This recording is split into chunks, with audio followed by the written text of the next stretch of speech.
हमें मिला क्या है, हम ये ना सोचे हमें मिला क्या है, हम ये सोचे कि किया क्या है अर्पण, हमने किया क्या है अर्पण। मित्रांनो, ज्या स्वातंत्र्य सैनिकांनी, ज्या क्रांतिकारकांनी आपल्या जीवाचं बलिदान देऊन या भारत मातेला स्वातंत्र्य दिलं, त्यांना वंदन करण्याचा आजचा हा दिवस आहे। आज त्या मायमौलीला वंदन आहे, जिने आपल्या पोटात 9 महिने वाढून एका क्रांतिकारकाला जन्म दिला। त्या बापाला वंदन आहे, ज्याने आपल्या अंगाखांद्यावर खेळवून आपल्या म्हातारपणाची काठी म्हणून आपल्या मुलाला वाढवला, पण या खात्याने त्या मुलाला आज्ञा दिली आहे, त्या बापालाच वंदन आहे। त्या सगळ्यांना वंदन करण्याचा आजचा हा दिवस स्वातंत्र्य दिन म्हणून आपण साजरा करतो। ज्या क्रांतिकारकांना बलिदान केलं त्यांची आठवण या ठिकाणी आपण करतो।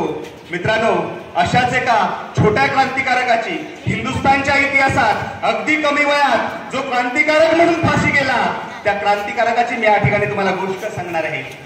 या क्रांतिकारकाचं नाव आहे खुदीराम बोस।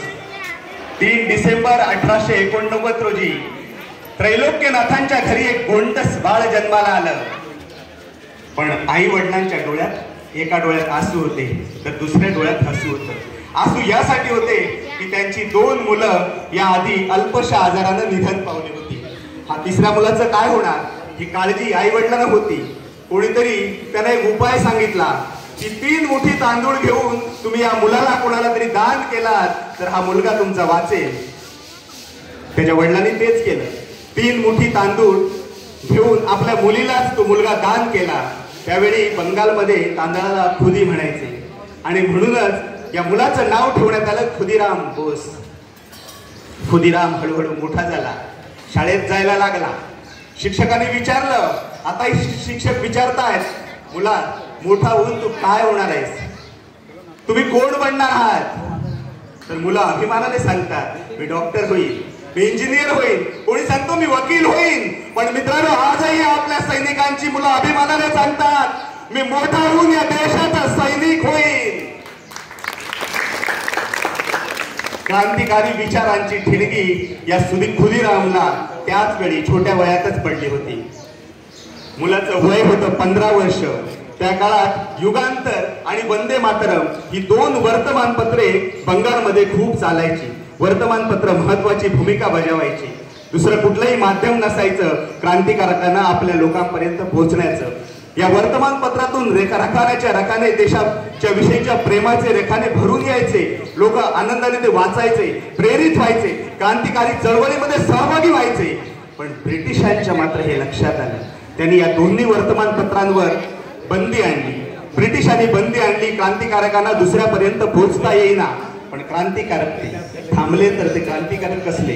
त्यांनी कुठेतरी बंद घरात, कुठेतरी बंद दरवाजाआड आपली पुन्हा छपाई सुरू केली आणि हे वर्तमानपत्र घराघरात पोहोचवण्याचं काम हा 15 वर्षाचा खुदीराम बोस करू लागला।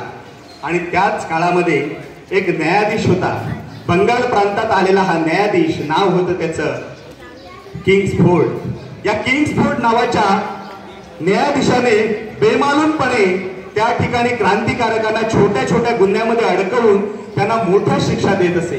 प्रचंड संताप लोकांमध्ये या किंग्सफोर्ड विषयी झाला होता। आणि खुदीरामचं वय होतं 18 वर्षे आणि 18 वर्षाच्या खुदीरामच्या डोक्यात सणक केली।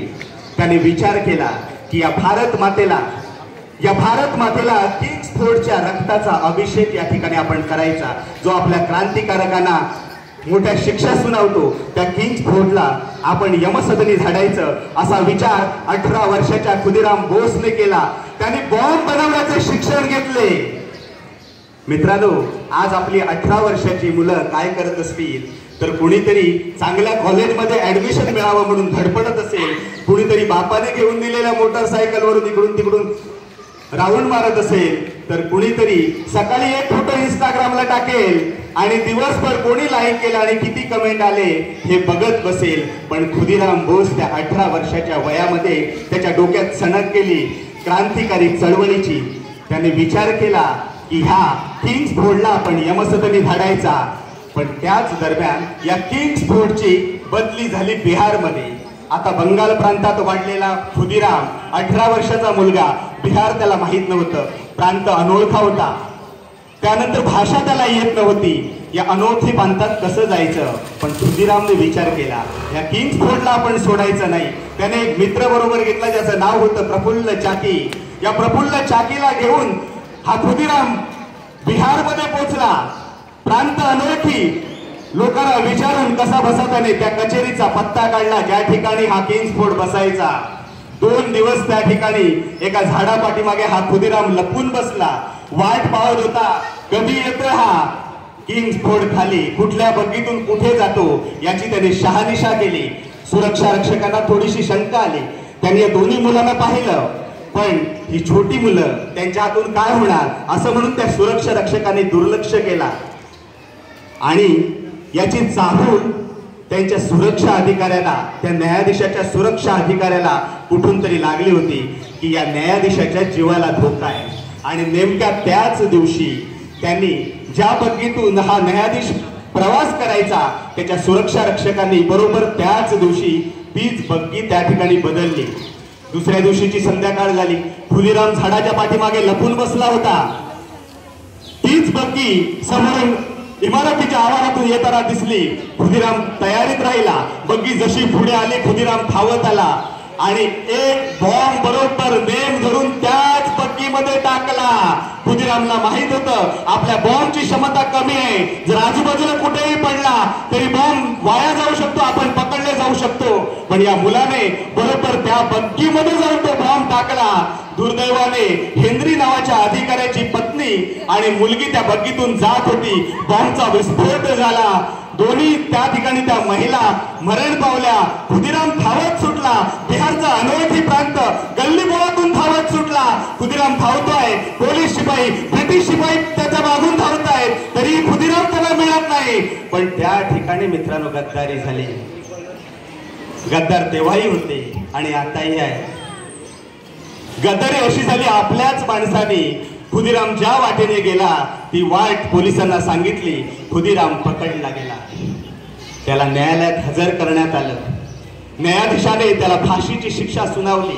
18 वर्षाच्या मुलाला फाशीची शिक्षा सुनावण्याची हिंदुस्थानमध्ये ही पहिलीच घटना होती. न्यायाधीशाने खुदिरामला विचारलं, खुदिराम तुझी शेवटची इच्छा काय आहे सांग.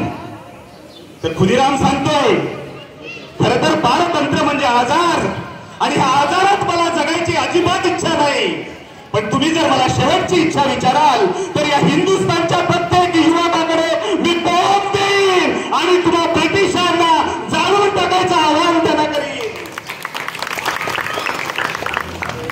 18 वर्षाचा खुदिराम त्याच संध्याकाळी फासावर लटकला.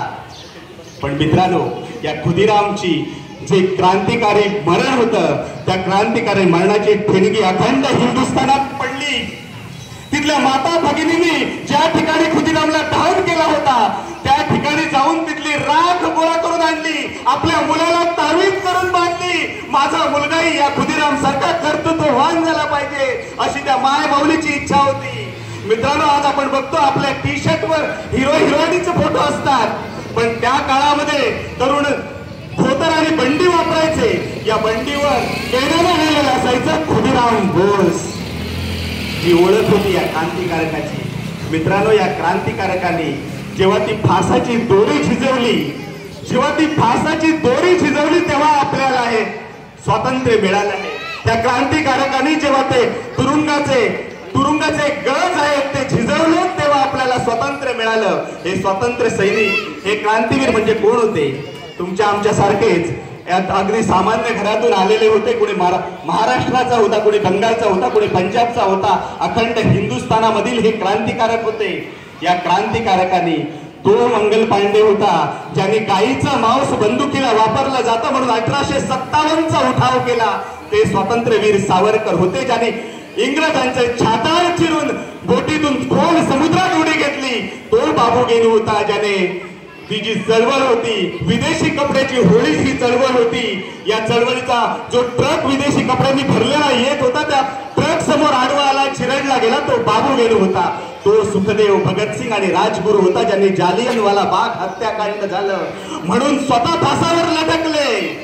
आणि ते लोकमान्य टिळक होते, ज्यांच्या प्रवचनाने, ज्यांच्या व्याख्यानाने अखंड हिंदुस्थानमध्ये क्रांतिकारक निर्माण झाले.